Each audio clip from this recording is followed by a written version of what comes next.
My content's not for kids! Hi Internet fam, I'm back. Because apparently after making my last Lord Dacheldor Explains, the number one comment that came up was, why aren't there more of these? So today I'm bringing you something extra special. I'm going to be reviewing a film series from a backwater planet called Earth. I think those of you who are not from Earth are going to find this extra specially interesting as I overview the whole thing. First off, let me explain that this series of movies are classics. But not as classic as the story about my life, The History of Dacheldor, which is available now. The History of Dacheldor is a timeless tale about a faraway realm where swords and sorcery mix with technology, where people clash in space, where a power-hungry empire is taking over everything using planet-destroying weapons. Wait a minute.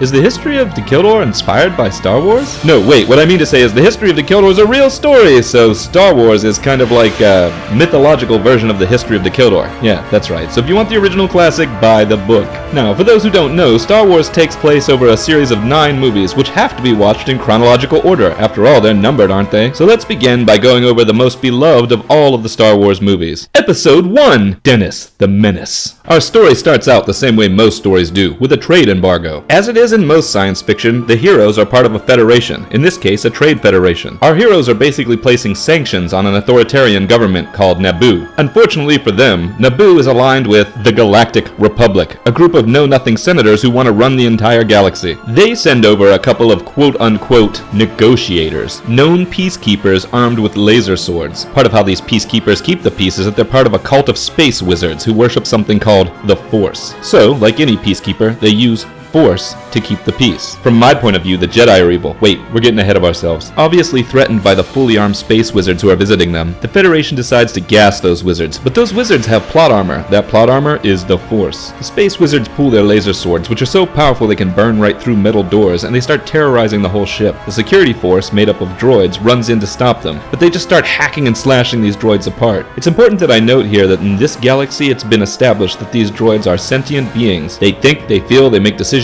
like you and me. They even scream whenever they're getting chopped up. It's really entertaining. Attempting to save themselves, the droids call in some heavy guns, and that forces the space wizards into the ventilation shaft for some reason. Based on lore we'll learn in the later movies, it's pretty apparent that these space wizards were just toying with all of these droids. They don't really get annoyed until they find out that the Trade Federation is creating this militia. It's preparing for a possible conflict with the authoritarian government of Naboo. Now, as members of the Galactic Republic, the space wizards don't like other people having weapons. Without any orders to do so, the space wizards decide to go down to Naboo and try to make contact with the government there to fight against this militia. As you're probably already aware, this is becoming a pretty typical proxy war. In the background, the Trade Federation is actually aligned with a group called the Separatists who are trying to separate themselves from the Galactic Republic. This Cold War will eventually boil over into a full-on hot war called the Clone Wars, but we'll get into that later. The secret leader of the Separatists is also a space wizard, but he's kind of an introvert, so aside from his apprentice, he doesn't hang out with any other space wizards. So the two space wizards head down to the planet where they make contact with the most interesting character in the entire series, a double agent named Jar Jar Binks. This smooth-talking character is such a fan favorite that almost everybody on Earth knows his name. He pretends to work with the space wizards for a time, but is secretly trying to get them into a trap with the other space wizard and his apprentice. Eventually, he'll even help the introverted space wizard to take over the Galactic Republic so that he's in charge of both the Galactic Republic and the Separatists at the same time. But again, we're getting ahead of ourselves. For now, Jar Jar plays his role and he helps the space wizards to meet up with the Queen of Naboo. They smuggle her off the planet to begin a propaganda campaign within the Galactic Republic, but on their way back to the Galactic Republic, they have some problems with their spaceship. They stop on a desert world where they meet a little kid who risks his life on high-speed racing. He and his friends have also created the best slang word in the galaxy,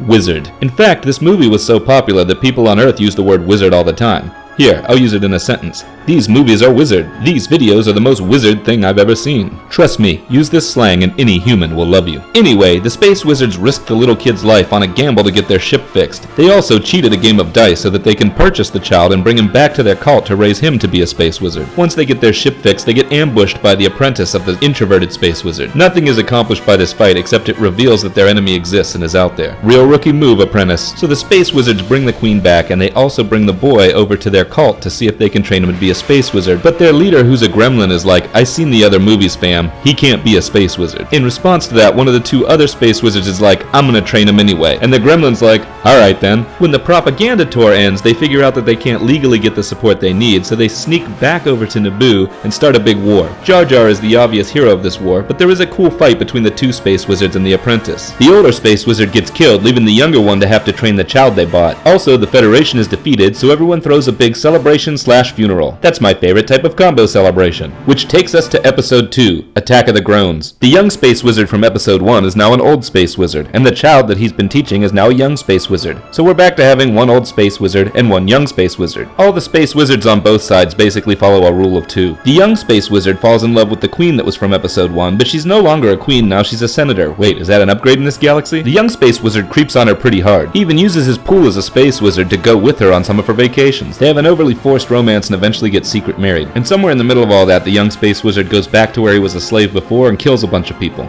Oh, and I forgot to mention, he hates sand. It's coarse and rough. While all this is going on, the old space wizard is doing his own adventure where he finds out about a secret army of clones that were built by a space wizard that went rogue named Count Dookie. He straight up steals that army for the Galactic Republic and decides to use them against the Separatists so he can smash them once and for all. Meanwhile, our hero Jar Jar is working behind the scenes to try to get the introverted space wizard more power within the Galactic Republic, and the introverted space wizard has gotten a new apprentice, Count Dookie, who he's put in charge of the Separatists. So the old space wizard basically gives the introverted space wizard an army of clones, which he uses to fight against the army of droids that he's been secretly building for the Separatists. The entire war has absolutely no point except to get the introverted space wizard more power. It causes a lot of death and destruction, and we call this war the Clone Wars. Episode 3, Go Power Sith. Fast forward to the end of the Clone Wars because who wants to watch a movie about a galaxy-wide war? That would be boring, right? The old space wizard and the young space wizard finally track down Count Dookie and they straight up murder him. Having observed the space wizards for a while now, the young space wizard finally starts to question whether they might be the bad guys. Also, the introverted space wizard starts befriending him without him really realizing that it is the introverted space wizard. After all, with Dookie dead, he needs a new apprentice. The old space wizard goes on a bunch of side quests where he fights a bunch of characters that are made just for this movie. This leaves the young space wizard alone to deal with horrible nightmares he's having about his future. Have you ever heard the story of Darth Plagueis the Wise? Being an introverted space wizard can lead to many thoughts that are unnatural. Using the idea of ending the Clone Wars as a catalyst, Jar Jar Binks and the introverted space wizard figure out a way to turn the Galactic Republic into an empire and talk everybody into it. They even convince all the senators to make the introverted space wizard into an emperor. The cult of the space wizards finally figures out that this introverted space wizard has been working behind the scenes against them all along. They try to bring him to justice, but pretty much in the same way they've done with everyone else, straight up murder him. The young space wizard finally sees the error of his ways and he joins the introverted space wizard in fighting against the other space wizards. Wow, that's a hard sentence to say. He politely informs the youngest members of the cult that he's bringing it to an end. Then he calmly helps the introverted space wizard bring an end to the war. The old space wizard gets mad at the young space wizard for breaking up the cult, so he tracks him down and tries to kill him. Meanwhile, the gremlin leader of the cult fights the introverted space wizard and gets his ass kicked so hard that he has to hide on a swamp planet for the rest of his life. The old space wizard mutilates the body of the young space wizard and leaves him for dead, but when he comes back, all the rest of the space wizards have been defeated, so he's forced into exile as well. The introverted space wizard gives the young space wizard a robotic body, which turns him into a total badass, which will come into play in the next 3 episodes. Unfortunately, the former queen turned senator died as a result of everything that was going on, so the young space wizard goes into a period of grieving. Episode 4, some new characters. I'm not exactly sure what happened to the franchise in between episodes 3 and 4. It sure seems like they have a lot less money for their budget in episode 4, but the story gets a little better somehow, even though they're introducing all new characters. The old space wizard is even older now, and he's hiding out on a desert planet where he's creeping on a young boy who he wants to turn into his apprentice. Rule of 2. He starts to teach this young farm boy about the cult of the Force. This brings us right back to having an old space wizard and a young space wizard. They meet up with a scoundrel and his dog who murder a green alien for yelling out the word McClunky. They also have a couple droids who are just in there for comic relief, and they foreshadow what great marksmen the soldiers of the Empire are now. And these blast points? Too accurate for sand people. Only Imperial stormtroopers are so precise. This just proves how old the old space wizard is really getting, as later in the movie series you find out that these stormtroopers can't hit shit. They all pile onto a ship with a mission to save a princess from the Empire right after they get out of a bar fight where the old space wizard hacks off a foreign guy's arm just for giving his opinion. I don't like you either. They save the princess and learn about a planet-destroying weapon that's being built by the Empire. The weapon is tested and destroys a planet, proving its capability, but yet people are still mad about it anyway. A rebellion is formed to fight against the Emperor and his robotic henchmen, which, for those who don't recall, are the introverted space wizard and the young space wizard from the previous episode. They've brought order to the galaxy by this point, but apparently everybody's grown tired of listening to mommy and daddy. They hatch a plan to destroy the planet-killing weapon, which does succeed, but it forces the old space wizard to come into conflict with the robot once again. The robot finally gets justice for being mutilated by the old space wizard in the past by killing him. This leaves our new young space wizard without any guidance, which is actually better for him because he's not brainwashed by the cult of the Force. For the first time in the series, we get a satisfying ending. The super weapon was destroyed, but the Empire is still keeping order in the galaxy. Vengeance has been served for our robot protagonist, and our new young space wizard has a chance to choose his own destiny. Episode 5. The Empire maintains the status quo. The Empire gets tired of the terrorist attacks that are being waged against them and finally lets the hammer down. They nearly destroy the rebellion in full, and it forces the young space wizard to hide out on the same planet as the gremlin who used to run the cult of the space wizards. The gremlin tries to teach him the ways of the cult, but he's too old. He's able to think for himself, so that shit ain't sticking. He heads out to fight the robot that killed the old space wizard in the previous episode. It just so happens the robot has also captured all of his friends, one of which has been frozen and won't get rescued until the next episode. The young space wizard and the robot both have a fight, but during the fight they both realize something ground-shaking. It turns out the robot is actually the father of the young space wizard. When the Queen/Senator died back at the end of episode 3, she had had twins, one of which was the young space wizard. This causes conflict in our robot protagonist. On the one hand, he knows he's on the right side of history currently, and that his son has joined up with a rebel force. On the other hand, how can he punish this kid when he's never been there for any of his life? He decides to go with taking his arm off and see if that'll teach him the right way to behave. It does, because in the next episode, he comes back stronger than ever. Episode 6, Return of the Young Space Wizard. After saving the last of his friends, the young space wizard has a conflict with the robot one more time. He refuses to kill the robot, accepting that the robot is actually his father. This reminds the robot a lot of himself back when he finally broke out of the cult. It also turns out that the gremlin back on the planet has finally passed away, which means the only space wizard still existing from the old cult of the space wizards is the Emperor.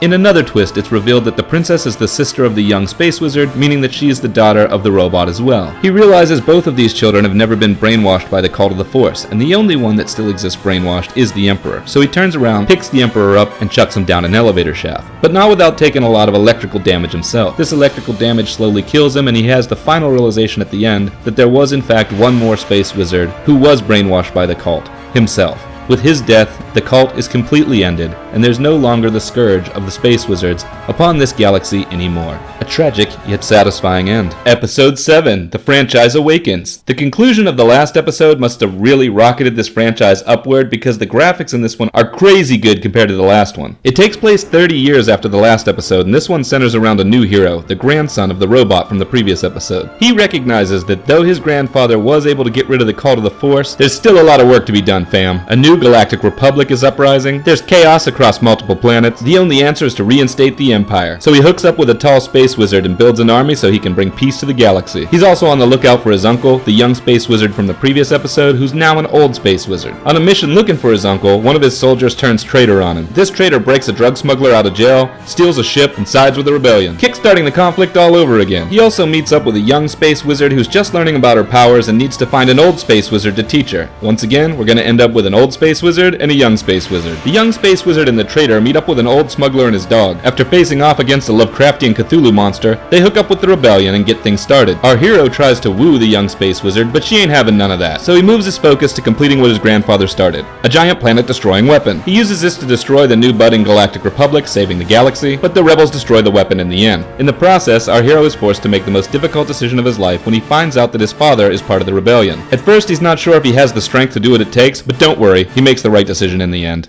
Episode 8, The Last Space Wizard. Now's when things are really getting good. When this episode released, it was the only thing people talked about for a year straight. The young space wizard finally meets up with the old space wizard who's trying to give up his powers altogether. Turns out back in the day he found a bunch of books related to the cult of the Force and he ended up indoctrinating himself on accident. He even ended up trying to kill his own nephew. The young space wizard finally realizes that his nephew, our hero, is the person she needs to end up with. So she leaves the old space wizard and helps our hero kill the tall space wizard. Our hero, now in charge of the budding space empire, offers her a chance to rule beside him, but she gets cold feet and runs off. Don't worry, they'll kiss each other later. Our hero then tracks down his uncle and wipes him out to make sure that the space wizard cult stays dead like it was supposed to all along.